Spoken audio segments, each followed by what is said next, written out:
deklarasyon ng ating Pangulo regarding sa hindi pagtanggap ng ICC dito sa ating bansa. Kaya po Mapagpalang araw sa ating lahat mga kabayan, at nanindigan nga itong si Pangulong Marcos na umano'y hindi siya kumbinsido sa House Resolution na ginawa nga ng House of Representatives na umano'y papayagan itong mga dayuhang ICC na mag-imbestiga sa war on drugs ni dating Pangulong Digong at umano'y allegation na nagkaroon ng extrajudicial killing sa ating bansa.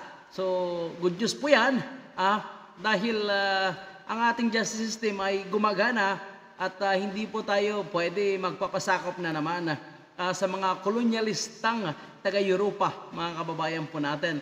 At nagpasalamat din itong si Vice President Sara Duterte sa naging pronouncement ni Pangulong Marcos.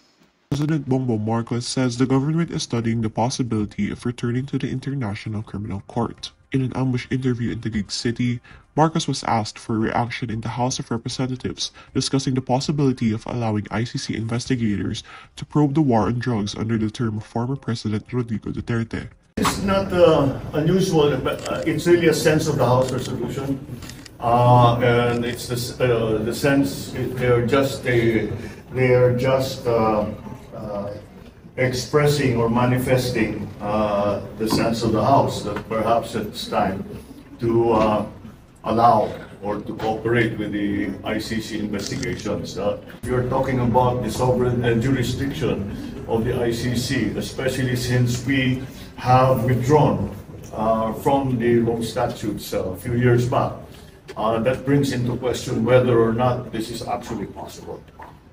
There is also a question, should be returned under the fold of the ICC. So that's again. So yun pala ang sinasabi niya mga kababayan po natin, na kung babalik tayo sa ICC, yun lang yung posibleng paraan para payagan sila na mag-imbestiga sa nangyaring umano'y extrajudicial killing sa ating bansa. Ngunit, nanindigan si Pangulong Marcos na wala silang jurisdiction at hindi siya papayag na manghihimasok itong International Criminal Court sa ating bansa. So, okay yan. Good job, Pangulong Marcos. Under study. So we'll just keep looking at it and see what our options are. But as I have always said, there are still some problems in terms of jurisdiction and sovereignty. Now, if we can solve those problems, then that would be something else. yes, opo, nagbigay na po ng deklarasyon ng ating Pangulo regarding sa hindi pagtanggap ng ICC dito sa ating bansa. Kaya po nag-release tayo ng statement na nag-request sa ating mga members of the House of Representatives na respetuhin naman natin ang deklarasyon ng ating Pangulo. So yan nga mga kababayan po natin, sana respetuhin na nitong mga makakapalmoks na House of Representatives. Itong kamatayan black nga mga kababayan po natin na tinutulak talaga na pumasok itong ICC sa ating bansa. Kasi alam nyo mga kababayan po natin, delikado rin itong si Pangulong Marcos kapag bumalik po tayo sa ICC o kaya pinayagan natin na pumasok at makikialam ito sa ating bansa. Kasi anytime na mayroon silang reklamo laban sa Pangulo ng Pilipinas, hindi na nila ipa-file dito, hindi na sila maghihingi pa ng tulong sa kanilang mga kaalyado sa Amerika o sa Europa para magkaroon ng people power sa ating bansa kung sinong gusto nilang patalsikin o kung sino man ang gusto nilang ipakulong na Pangulo. So doon sila lalapit na mismo sa ICC. So ganoon lang kasi kabilis yung talagang papayagan ang ICC sa ating bansa. So doon na lang sila magpo-file at doon sila magrereklamo. Yun ang kanilang gagawin ngayon kapag nangyari na itong si dating Pangulong Digong ay malabasan ng warrant of arrest at may kukulong nga ng ICC, mga kababayan po natin.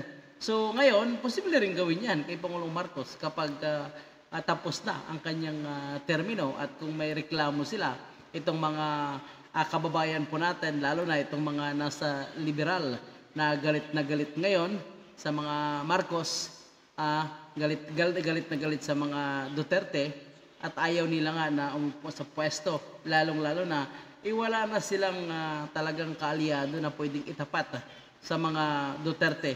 So ngayon, mga kababayan po natin, ay gusto nila makialyansa dito kay Romualdez.